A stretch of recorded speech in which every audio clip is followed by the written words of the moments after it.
Ce matin, j'ai un projet un peu paradoxal pour une chronique avant tout consacrée à commenter mes instantanés de la ville, photos que j'attrape à la volée en traversant Paris et que je publie parfois sur Instagram.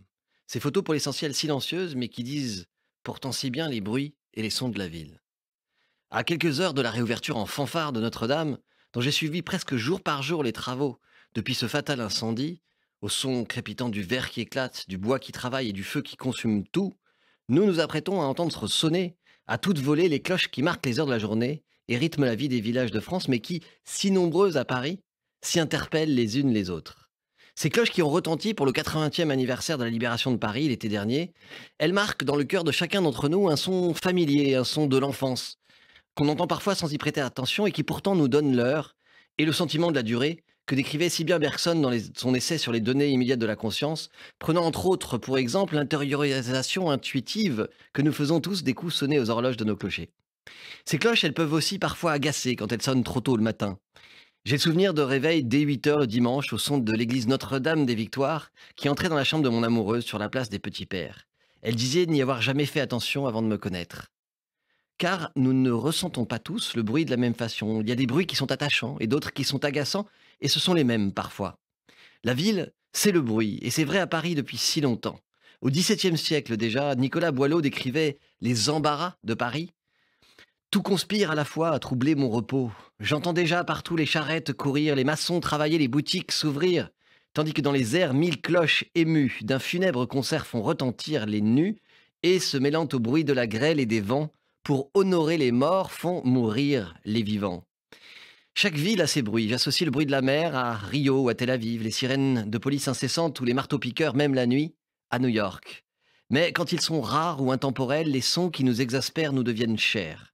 Ainsi à Paris, la sirène de midi du premier mercredi du mois, dont la récurrence est à la fois une madeleine et une forme apaisée de préparation, alors qu'on n'y a plus connu de bombardement depuis près de 80 ans. Combien différentes sont les sirènes d'alerte israéliennes ou ukrainiennes qui jettent toute une population aux abris, plusieurs fois par jour ou par nuit.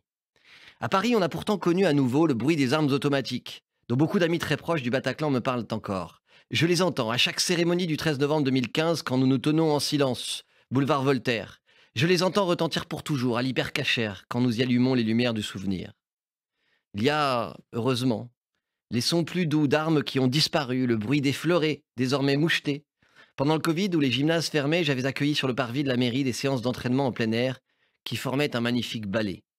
Dans les bruits agaçants, il y a ceux des véhicules qui recoulent en couinant, des bouteilles de verre qui se fracassent dans la benne, des aspirateurs passés trop tôt ou trop près, de la musique amplifiée au lieu d'être simplement jouée. Pour moi qui, comme tant de Parisiens, habite au-dessus d'une terrasse, les bruits de Paris sont enfer et bonheur. Enfer des soirs d'été, quand une voix avinée hurle sa solitude ou sa joie factice. Bonheur des matins de printemps, quand le bruit des conversations feutrées me réveille doucement avec l'odeur du café et des croissants dégorgeant leur beurre chaud. Enfer des chiens qui hurlent et bonheur des oiseaux, avec la voix desquels nous avons renoué pendant le confinement. Je sais que sur cette antenne, beaucoup chérissent les voitures, sinon leur bruit, mais je revendique de vouloir en diminuer le nombre et la vitesse, tant je me réjouis d'entendre à nouveau les bruits de la rue, jadis masqués par ceux des moteurs. Le bruit de la ville, c'est un agacement, le symbole de l'aliénation et du prolétariat pour un Hugo, un Zola ou un Balzac, décrivant une ville industrieuse, tour à tour hostile et romanesque. Mais les sons de la ville, c'est la substance de leurs œuvres d'art, matière à sublimation.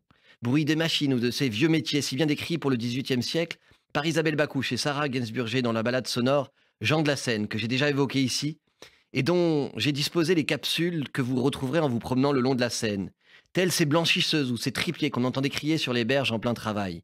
Il y a aussi les vendeurs de chiffons, de marrons, de cravates chantés par Aznavour dans les cris de ma ville. Chiffon, marchand d'habits chiffon, parcourant le quartier, figure sympathique que tout le monde connaît. Chiffon, c'est le bruit de ma ville, c'est le cri de chez moi.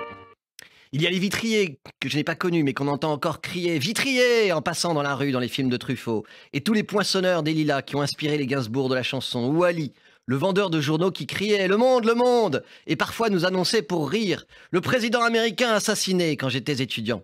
Il y a le bruit des éléments aussi, le bruit de la pluie sur les toits parisiens, le bruit de la neige sous les pas, le bruit feutré des feuilles qui tombent ou qui glissent sous nos pieds.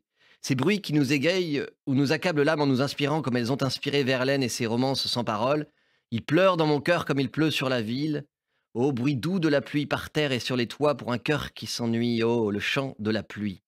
Il y a aussi le bruit de la foule, celle des jours de manifestation et de colère, celle des jours de match et de joie. Comme cette immense clameur qui a enflammé le parvis de l'hôtel de ville cet été lorsque le hippon de Teddy Riner a donné l'or olympique à la France. Il y a les soirs de match où sans même suivre, il suffit de se balader de rade en rade ou d'ouvrir la fenêtre pour suivre le score au son des clameurs. Il y a le bruit de la fête, bal du 14 juillet chez les pompiers, bal musette ou pianiste de rue. Il y a le son heureux des enfants qui jouent aux Tuileries et au Luxembourg depuis des siècles, et ceux d'aujourd'hui dans la rue ou sur le parvis de la mairie, que nous leur dédions, sous le regard éternel des enfants bagarreurs d'hier, et leurs photos affichées sur nos grilles, prises dans le quartier pendant la Première Guerre. Et puis, il y a, depuis des siècles, le bruit de l'eau qui jaillit de nos fontaines, aux innocents restaurés, qu'on entend à nouveau comme à la fontaine Saint-Michel, à Louvois ou à Stravinsky. Il y a le bruit des sabots de la garde républicaine qui annoncent les chevaux qu'on croise encore à Paris. Il y a le bruit du café qui percole dans les bistrots et où j'aime préparer ces chroniques. Et il y a le bruit de la radio où vous écoutez mes chroniques, l'œil du maire, chaque mois. À bientôt!